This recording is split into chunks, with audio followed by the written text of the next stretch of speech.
Oke, kali ini kita akan membahas bagaimana cara merawat tanaman suplir dengan baik agar suplir ini bisa bertumbuh dengan sehat ya, dengan sangat baik, dengan subur.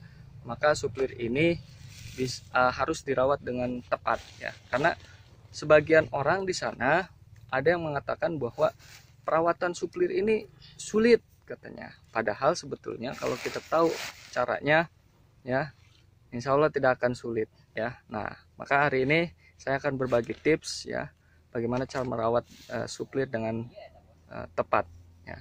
Oke, langsung saja. Di sini ada Pak Jai nih, Pak Jai. Oke. Jadi sinar matahari tidak menyengat secara langsung ya ke daun ya. Kena daun itu jadi bagus. Bagus ya. Terutama suplir nih ya. Lalu suplir ini kan dihujankan secara langsung, dia akan, kalau air hujannya terlalu besar dia akan patah-patah ya. Jadi ini satu bisa merusak. Keduanya jadi busuk. Jadi busuk ya, busuk akar, busuk daun ya. Air hujan itu tajam. Tajam ya. Iya, jadi nggak bisa kena air hujan. Oke, makanya dipasang ini ya, pelindung plastik ya. Teman-teman juga bisa tambahkan dengan paranet warna hitam. Ya, supaya tidak terlalu panas. Mungkin di wilayah teman-teman panasnya lumayan cukup tinggi, jadi ya bisa ditambahkan itu ya. Tapi kalau tidak terlalu panas ya cukuplah satu lapis ini ya, paranet. Nah, sekarang kita langsung ke intinya, bagaimana cara merawat suplir, terutama tanaman hias suplir ini yang memang kata orang ya, sebagian orang sulit untuk merawatnya. Bajai, coba tolong berikan tipsnya sedikit, bagaimana caranya agar suplir ini tumbuh dengan subur baik ya. Dimulai dari media tanamnya ya, mungkin. Satu, pertama media tanamnya dulu. Medianya satu istilahnya harus dicampur. Ya, campur. Yang utama daun bambu. Daun bambu ya. Ya. Boleh ditunjukkan ini ya. Ya. Ini ya. Ini. Oh, ini daun bambu nih, cacahan daun bambu teman-teman tuh. Ini ada daun bambu yang sudah membusuk ya. Ini bagus sekali nih. Emang sifatnya dingin ya. Dingin tuh. Pokoknya dengan segala tanaman daun bambu sudah bagus. Oke, segala tanaman pakai tanaman hias ya. Pakai cacahan daun bambu ini yang sudah basah, ini bagus. Terus campuran apa lagi tuh? Biar enggak terlalu, pemakaian daun bambu enggak terlalu olok, harus dicampur dengan sekam mentah. Nah, sekam mentah. Tuh lihat teman-teman, sekam mentah yang itu ya tuh. Sekam mentah. Jadi dicampur dengan sekam mentah nih. Coba saya tanya, kalau dicampur dengan sekam bakar gimana? Bagus nggak? Itu lebih bagus. Pakai sekam bakar ya, dicampur ya. Oke. Nggak ada sekam. Dicampur dengan sekam kotoran ayam. Kotoran ayam. Kalau kotoran domba bagus ya? Itu kalau domba lebih bagus, cuman yang udah lama. Oke. Jangan sampai kalian di rumah ya coba-coba pakai kotoran domba, tapi kotoran dombanya baru keluar dari kandangnya itu. Yang udah agak jadi tanah. Kalau yang baru keluar dari ininya kotoran dombanya itu masih baru tuh, jangan sampai panas ya, jangan sampai digunakan tuh. Bahkan akan merusak tanaman itu sendiri. Jadi difermentasikan dulu hingga beberapa hari. Berapa hari kira-kira? Kalau bisa berbulan-bulan. Berbulan-bulan ya kalau bisa ya. Ya sebulan 2 bulan lah ya, didiamkan dulu itu kotoran dombanya, baru dipakai ya, bisa dipakai. Diaduk dengan rata. Gitu. Diaduk ya, jangan sampai terlalu berlebihan tuh kotoran dombanya, tapi harus sesuai ya komposisinya. Bagusnya komposisi seperti apa, Pak Jai? Kalau misalkan domba itu dengan tanah, dicampur dengan tanah. Kotoran domba ya, bukan kotoran kambing, domba. Kotoran domba dicampur dengan daun bambu. Kalau misalnya ini sekam mentah, dicampur lagi dengan kokopit. Kalau campuran itu banyak. Kalau nggak terlalu pemakaian satu macam itu, biar nggak terlalu olok. Oh iya, jadi dicampur beberapa ini ya, beberapa macam media tanam. Nah, kalau misalkan teman-teman di rumah nih hanya ingin menggunakan kotoran domba ya, kotoran domba yang dicampur dengan tanah, kira-kira berapa banyak tuh presentasinya? berapa banyak kotoran domba dan tanah komposisinya tuh campurannya? Nah, itu sih komposisinya istilahnya kalau bisa lebih banyak tanahnya ya dibanding dombanya ya, kotoran dombanya. Iya. Jangan berlebihan tuh pemakaian kotoran dombanya ya. Bisa ini juga itu kurang tepat akhirnya. Nah, seperti itu ya. Itu dimulai dari media tanam nih. Gitu, teman-teman bisa lihat ya itu campuran. Nah, untuk sementara ini nih kita tidak menggunakan kotoran domba ya. Jadi hanya komposisinya itu hanya daun satu yang terutama, yang utama daun bambu. Daun bambu ya, daun bambu dicampur dengan sekam itu tuh, sekam apa? Sekam padi yang mentah, kemudian tanah sedikit saja ya, dicampur tanah sedikit. Biar mengandung itu apa, kalau disiram jangan sampai terlalu cepat lewat airnya. Oke, itu seperti itu ya. Kalau kebanyakan tanah, ntar jadi si suplir itu nggak mau mekar, nggak mau mengembang. Oh, makanya teman-teman pakai tanahnya sedikit saja ya. Jadi campurannya sekali lagi saya ulangi, sekam padi mentah, daun bambu ya, cecahan daun bambu, kemudian dicampur dengan tanah sedikit saja, tanahnya jangan terlalu banyak.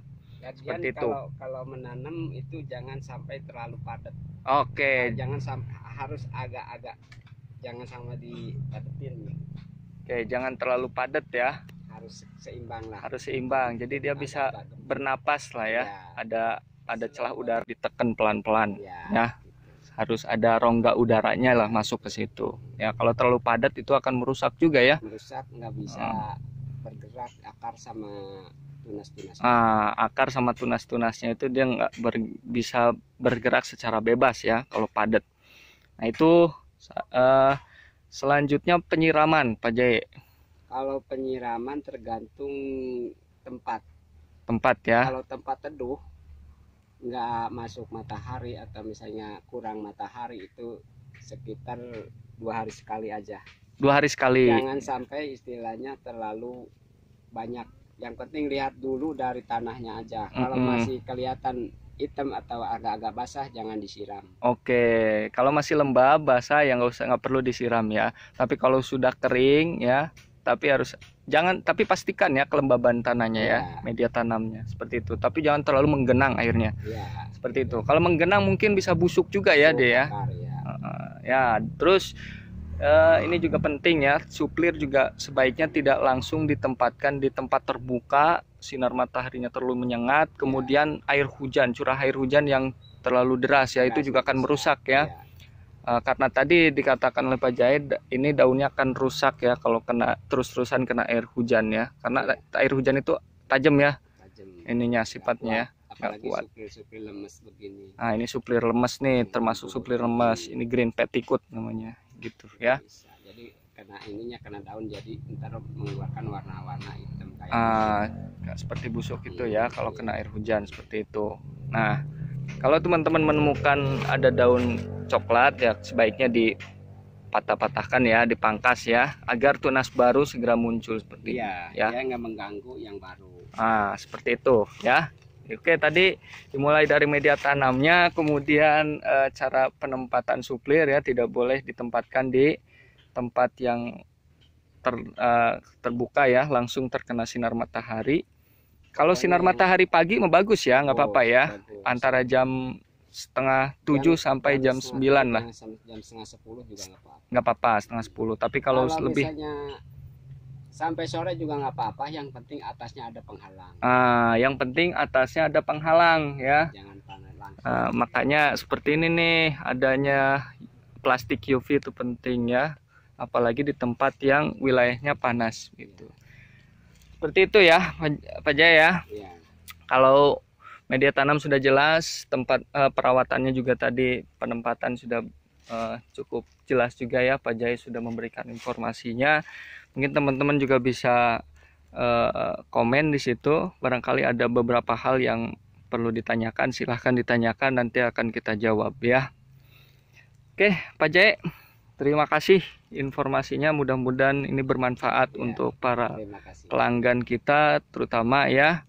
aja mulai dari media tanamnya dulu kita ini. Ya, media tanam dulu nih. Yang pertama, satu yang harus diutamakan daun bambu tali. Daun bambu ya, ini seperti itu tuh, daun bambu tuh. Yang kedua, biar enggak terlalu olok pakai daun bambu, sekam mentah. Nah, ada sekam mentah. Yang ketiga, biar istilahnya menambah perangsang kesuburan, sekam ayam. Oh, ada sekam ayam. Dicampur dengan tanah sedikit. Lalu diaduk.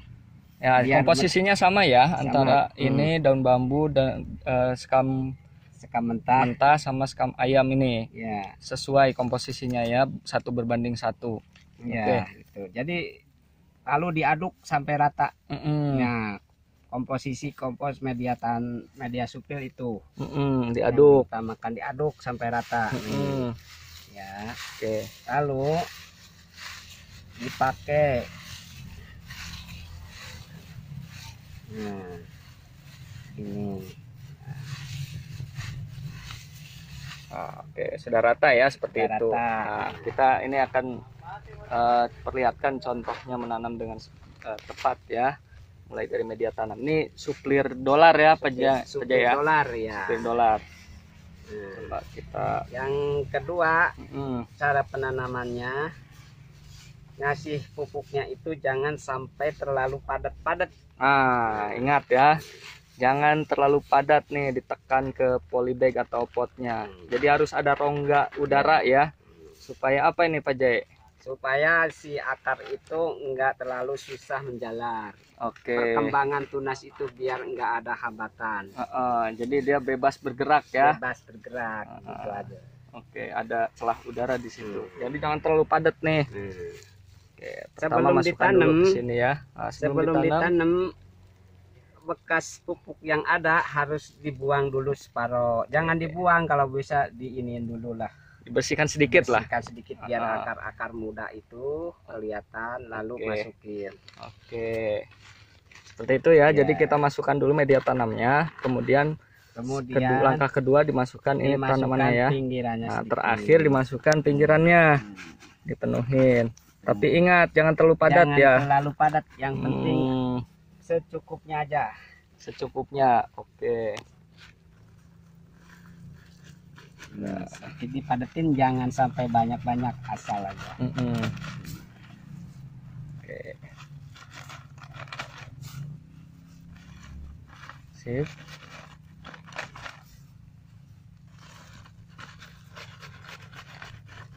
Udah ginian tuh.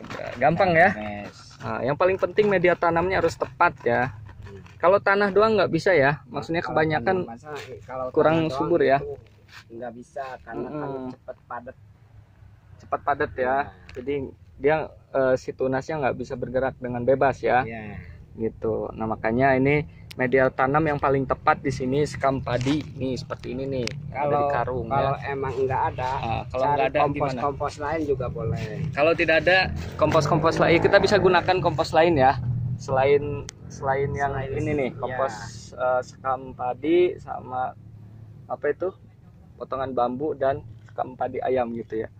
Bisa yang lain. Pakai kira-kira apa? Kokopit ya. Pakai kompos sekam bakar, pakai andam. Pakai andam boleh, bisa ya. Selain yang ada di sini boleh pakai yang tadi kokopit. Kalau memang gampang dicari, yang paling utama itu daun bambu. Daun bambu tali. Daun bambu tali. Ya, yang paling utama kalau memang gampang carinya. Oke. Sip.